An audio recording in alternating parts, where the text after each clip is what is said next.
कि ये तो अपना लप्पू सा डीन है और उसे पुरानी बातें भी याद आती है जब वो बचपन में उसके साथ इन्हीं गलियों में खेला करते थे और वो दोनों साथ में बहुत मजे करते थे। फिर वो दोनों उसे जगह को फिर से घूमते हैं जिससे उनकी पुरानी यादें ताजा हो जाती है। फिर डीन लीना को लेकर अपने घर जाता है जहाँ डीन की माँ लीना को देखकर समझ आती है कि डीन लीना को लेकर ही इतना परेशान था और उसके पड़ोसी भी लीना से मिलकर बहुत खुश होते हैं और उसके साथ में बहुत अच्छा टाइम बिताते हैं। ये सब देखकर ड्रैगन भी काफी इमोशनल हो जाता है और अब उसे लगने लगता है कि जिंदगी का असली मतलब क्या होता है। फिर रात को डीन लीना को लेकर छत पर चला जाता है जहाँ वो उसे देखा करता था। वहाँ ये दोनों खूब मस्ती करते हैं। तभी लीना को ठंड लगने लगती है तो डीन उसे अपनी जैकेट दे देता है और उसे अपना दोस्ती वाला प्रॉमिस याद दिलाता है। फिर उसे कहता है कि क्या तुम मेरे साथ डेट पर चलना चाहोगी। तभी लीना को उसके असिस्टेंट का कॉल आ जाता है और उसे कहता है कि 1 घंटे में तुम्हारा फोटो शूट है, इसलिए मैं तुम्हें लेने के लिए कार भेज रहा हूँ। इससे लीना काफी सैड हो जाती है। वो डीन को कहती है कि मुझे तुम्हारे साथ वक्त बिताकर बहुत अच्छा लगा, पर मेरे को जाना पड़ेगा क्योंकि मेरी जिंदगी पूरी तरह से बदल गई है और मेरे डैड ने मेरे फ्यूचर के लिए बहुत मेहनत की है, इसलिए मुझे जाना ही होगा और अब हम फिर नहीं मिल सकते। फिर वो उसे जैकेट देकर वहाँ से चली जाती है। इससे डीन भी काफी दुखी हो जाता है। तो डीन की मॉम उसके पास आती है और उसे कहती है कि जब हम बच्चे होते हैं तो हालात अलग होते हैं, पर अब तुम बड़े हो चुके हो, इसलिए तुम्हें हकीकत का सामना करना होगा। तो डीन अपना टीपॉट लेकर छत पर चला जाता है और ड्रैगन से कहता है, मैं मेरी तीसरी विश के लिए तैयार हूँ, इसीलिए तुम मुझे बहुत अमीर बना दो, क्योंकि मुझे लगा था कि लीना को मेरी गरीबी से फर्क नहीं पड़ेगा, लेकिन मैं गलत था। इसलिए तुम मुझे इतना रईस बना दो कि मेरे पास पैसों की कभी कमी ना हो।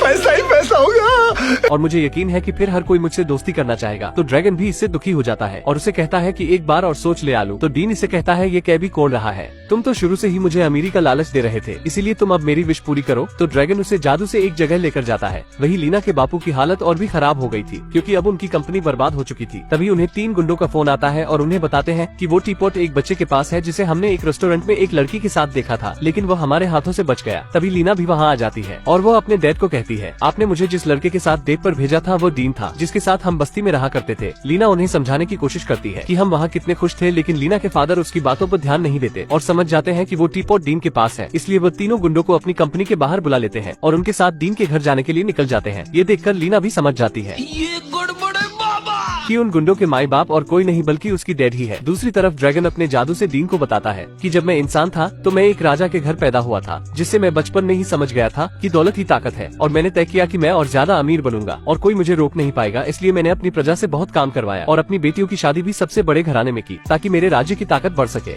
और इस लालच में अपने बेटे को खजाने की खोज में भेजा, जिससे उसकी भी मृत्यु हो गई और जल्दी मेरे पास इतना खजाना, महल और जमीन हो गई जितनी पहले किसी राजा के पास नहीं थी। लेकिन जब मैं मरने वाला था तो मुझे लगा कि मेरा परिवार और लोग मुझे विदा करने आएंगे, लेकिन कोई नहीं आया, जिससे मुझे उन लोगों पर बहुत गुस्सा आया। फिर जब मैं जन्नत के दरवाजे पर पहुंचा तो मुझे लगा कि वहाँ मेरा गाजे बाजे से स्वागत होगा, लेकिन देवताओं ने मुझे कहा, चला जा भूतनी के बोलकर एक विश ड्रैगन बना दिया और मुझे टीपॉट में कैद करके धरती पर भेज दिया गया, ताकि मैं 10 मालिकों की गुलामी करके जिंदगी का सही मतलब सीख सकूं। और फिर वो डीन को कहता है कि तुम्हारे पास जो दोस्त और फैमिली का खजाना है, उससे बढ़कर और कोई खजाना नहीं।